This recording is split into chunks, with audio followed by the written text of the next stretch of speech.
تبھی تو آپ نے دیکھا سنت کیا ہے کہ سلام جیسے نماز کا پھیرتے ہیں، نبی پاک صلی اللہ علیہ وسلم سر پہ ہاتھ رکھ کے 3 مرتبہ اللہ اکبر اور کہہ کے 3 مرتبہ کہتے ہیں استغفر اللہ استغفر اللہ استغفر اللہ۔ تو سوال یہ پیدا ہو کہ نماز تو طاعت ہی طاعت ہے، عبادت ہی عبادت، یہ کوئی معصیت تو نہیں ہے، استغفار تو معصیت بھی کیا جاتا ہے، تو نماز پڑھنے کے بعد استغفار کیوں کہہ رہے ہیں؟ اس لیے کہہ رہے ہیں کہ اپنی اس طاعت کو کچھ نہیں سمجھ کہ اللہ ہم کرنے تو آئے تھے تیری طاعت، لیکن ایسی بے دھیانی کی ہم نے نماز پڑھی ہے، نہ سجدوں میں تیرے ساتھ دل لگا، نہ رکوع میں تیرے ساتھ دل لگا، نہ قیام میں تیرا دھیان رہا، بس دنیا ہمارے دل و دماغ میں گھومتی رہی۔ یہ کیا نماز تھی؟ یہ کوئی عبادت تھی؟ تیرے سامنے کھڑے ہو کے گویا کہ ہم تیرے نافرمان بن کے کھڑے رہے، یا اللہ ہمیں معاف کر دے، ہماری اس نماز میں جو کوتاہی ہم معافی مانگتے ہیں۔ اس سے نماز کا سلام پھیر کے استغفر اللہ استغفار کر رہا ہے۔ بس یہ استغفار اور ندامت اللہ کو پسند آتی ہے۔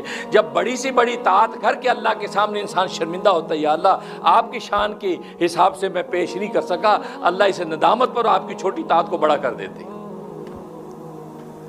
اس سے تو لکھا ہے نا، ایک شخص 10 مرتبہ سبحان اللہ صدق دل سے کہہ دے۔ صدق دل کا مطلب یہی ہے، پوری ندامت کے ساتھ، پوری چاہت کے ساتھ، پوری اخلاص کے ساتھ کہ اللہ کے سوا مجھے کچھ نہیں چاہیے، میں اللہ کو راضی کرنے کے لیے سبحان اللہ کہہ رہا ہوں۔ پورا 10 مرتبہ سبحان اللہ سبحان اللہ سبحان اللہ 10 مرتبہ صدق دل سے کہہ دیتا ہے تو اللہ تبارک و تعالیٰ اس کے سارے گناہ معاف کر دیتے ہیں، بھلے وہ سمندر کے جھاگ کے برابر کیوں نہ ہوں۔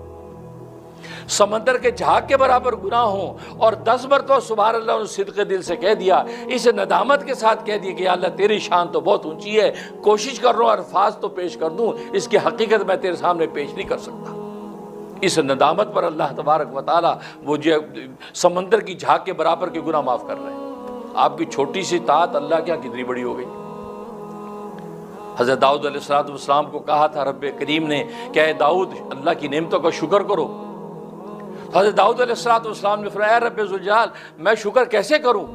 اس لیے کہ جس زبان سے الحمدللہ کہتا ہوں وہ زبان بھی تو تو نے عطا کی ہے، جس ماتھے کو زمین پر ٹیکتا ہوں وہ ماتھا بھی تو تو نے پیدا کیا ہے، جس زمین پر ٹیکتا ہوں وہ زمین بھی تو نے پیدا کی ہے، جس زبان سے الحمدللہ کہتا ہوں وہ زبان بھی تو نے دی، اور جن آنکھوں سے آنسو ٹپکاتا ہوں وہ آنکھیں بھی تو نے عطا کیے ہیں، اس کے اندر آنسو بھی تو نے پیدا کیے ہیں۔ داؤد کا اپنا کچھ بھی نہیں ہے کہ میں تیری نعمتوں کا شکر کا حق ادا کر سکتا ہوں۔ رب ذوالجلال نے فرمایا اے داؤد تیرا یہ اعتراف اور ندامت ہی ہمارے نزدیک شکر لکھ دیا گیا ہے۔